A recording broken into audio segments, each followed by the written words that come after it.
E aí, meninos, rápida aqui correção de atividade de filosofia. Todo o nosso conteúdo de filosofia já foi trabalhado, certo? Na próxima semana a gente vai ter apenas uma revisão desse conteúdo para a gente responder as questões direitinho da prova, certo? Lembrando que nós tivemos as nossas aulas, as nossas atividades, e quando vocês forem responder as provas, foquem principalmente na revisão, certo? Porque a gente vai rever tudo direitinho e aquilo que vai ser cobrado na prova estará com certeza na revisão, tanto de história como de filosofia. Então, eu deixei para vocês aí as últimas duas atividades, a gente vai responder aqui rapidinho, são apenas duas, é uma questão para cada atividade, certo? A primeira questão da atividade que ficou para vocês diz o seguinte: desenvolva uma explicação sobre o significado da maiêutica de Sócrates ou maiêutica socrática. E aí a gente tem o trecho do nosso material que foi disponibilizado que diz o seguinte: a maiêutica socrática tem como significado dar à luz, dar parto ou parir. Lembrando que aqui não é fazer, não é fazer o menino nascer. Dar à luz aqui, ou parir, é dar à luz a um conhecimento, certo? A uma ideia, se tornar-se mais sábio. É um método ou técnica que pressupõe que a verdade está latente em todo ser humano, podendo aflorar aos poucos na medida em que se responde a uma série de perguntas simples, certo? E aí a gente vai ver como isso acontecia na prática lá 2000 anos atrás. Como é que o Sócrates fazia para fazer com que a pessoa tivesse esse conhecimento novo, beleza? Ele vai dizer o seguinte: o filósofo, no caso Sócrates, busca o conhecimento através de questões que revelam uma dupla face, a ironia e a maiêutica. E aí, o que é essa ironia? Ele vai dizer o seguinte: através da ironia, o saber sensível e dogmático se tornam indistintos. Ou seja, o saber sensível, aquilo que a pessoa acha que sabe, aliás, aquele saber técnico e o saber dogmático. O que é o saber dogmático? Aquilo que a pessoa sabe, mas não tem certeza, sabe porque ouviu os outros falarem. E aí vai dizer o seguinte: o saber sensível, aquele que é mais pensado, mais reflexível, e esse saber que a pessoa acha que sabe, mas nem sabe direito, eles se tornam indistintos, ou seja, você não consegue mais diferenciar um e outro. Beleza, esse é o primeiro ponto, que é o chamado de ironia. Sócrates dava início a um diálogo com perguntas ao seu ouvinte, que as respondia através da sua própria maneira de pensar. Como isso acontecia na prática? Digamos que eu seja o Sócrates e você seja essa pessoa. Perguntarei para você, cara, o que é que tu acha de música K-pop? O que é que tu acha? Beleza?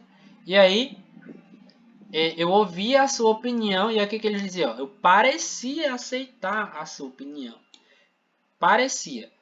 E aí o que acontecia depois? O Sócrates, ele procurava convencer a pessoa da esterilidade das suas reflexões. O que é uma coisa estéril, uma coisa que não tem, uma coisa que não pode nascer nada. Nada nasce de algo que é estéril, algo que é infértil, certo? Ou seja, o Sócrates, depois que ele ouvia você sobre o que você pensa sobre o K-pop, ele ia mostrar para você que as suas ideias não tinham futuro nenhum. A verdade era essa. Das suas reflexões, das suas contradições, certo? Contradição é quando uma pessoa diz uma coisa que não tem nada a ver com outra.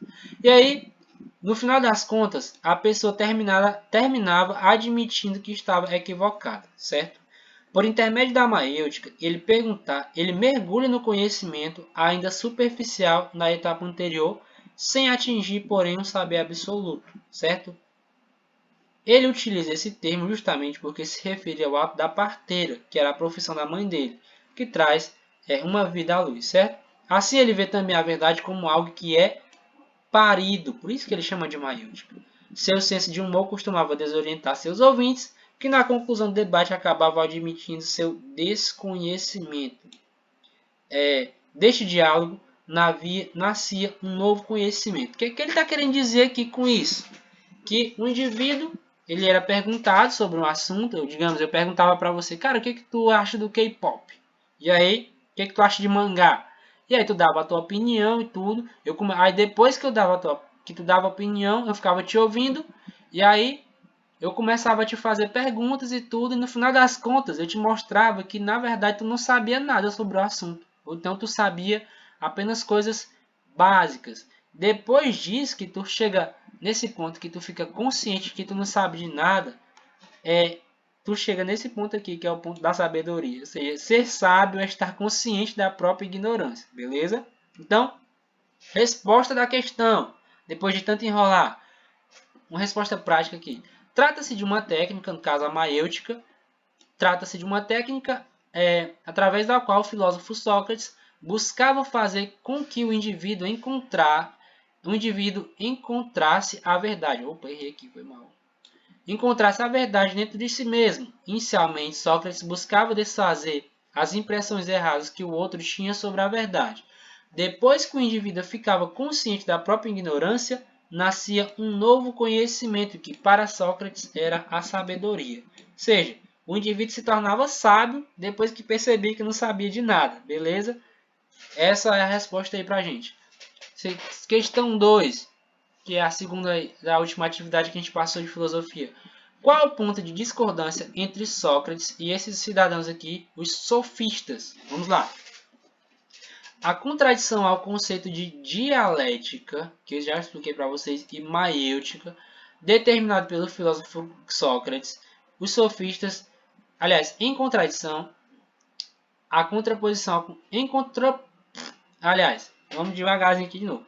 Em contraposição ao conceito de dialética da maêutica, determinado pelo filósofo grego Sócrates, os sofistas negam a existência da verdade. Olha aí, o Sócrates acreditava que existia uma verdade e os sofistas não, de modo que ela surge por meio do consenso entre os homens.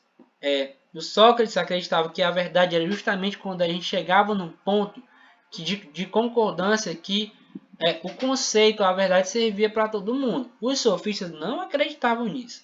Dessa forma, o filósofo se opôs à escola sofística e, sobretudo, aos mestres da oratória, uma vez que cobravam altos preços muito altos para a disseminação do conhecimento. Outro ponto aqui de discordância, que o Sócrates não gostava do fato de que eles cobravam preços muito altos para dar aula, sabe? Para dialogar com você.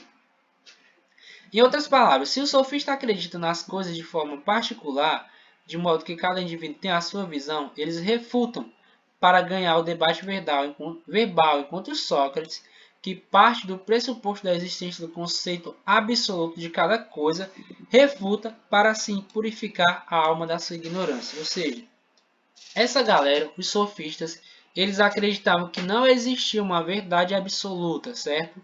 O Sócrates, por outro lado, acreditava sim que poderia existir um conceito absoluto, e você chegava a esse conceito absoluto através do consenso entre os homens, que é aquilo que a gente explicou na questão 1, beleza?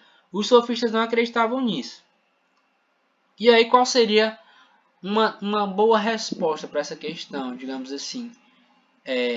Se vocês tiverem dado uma resposta próxima disso, como vocês já sabem, vocês não precisam corrigir a atividade de vocês. No entanto, se a resposta estiver muito distante da minha, então é melhor que vocês corrijam para não correr de errar na prova, por exemplo. Então a resposta para a questão, ele perguntou aqui qual o ponto de discordância entre Sócrates e os sofistas. Então a gente vai responder o seguinte: a divergência entre Sócrates e os sofistas gira em torno da ideia sobre a verdade. Para Sócrates, existia uma verdade absoluta que levaria o homem a purificar a sua alma da sua ignorância. Para os sofistas, a verdade dependia do ponto de vista de cada um, ou seja, eles não concordavam nisso. E o outro ponto é aquele que a gente já falou. Sócrates também se opôs a essa escola sofística e aos mestres da oratória, por conta dos preços que eles cobravam para disseminar o seu conhecimento, certo? Então, esse é o ponto que fazia, os dois pontos aí que fazia com que o Sócrates não gostasse, não batesse, o espírito dele não batia com o espírito dos sofistas, beleza? Por conta da ideia que eles tinham de verdade e por conta dos preços que os sofistas cobravam para dar aula, beleza? Então, um abraço, até a próxima semana teremos revisão aí tanto de filosofia como história. Vocês sabem que a prova de filosofia ela é bimestral, certo? Então, Então, como nós não tivemos prova agora, então nesse último bimestre agora nós teremos sim prova de filosofia. Então, um abraço, até a próxima semana, quando teremos as nossas revisões.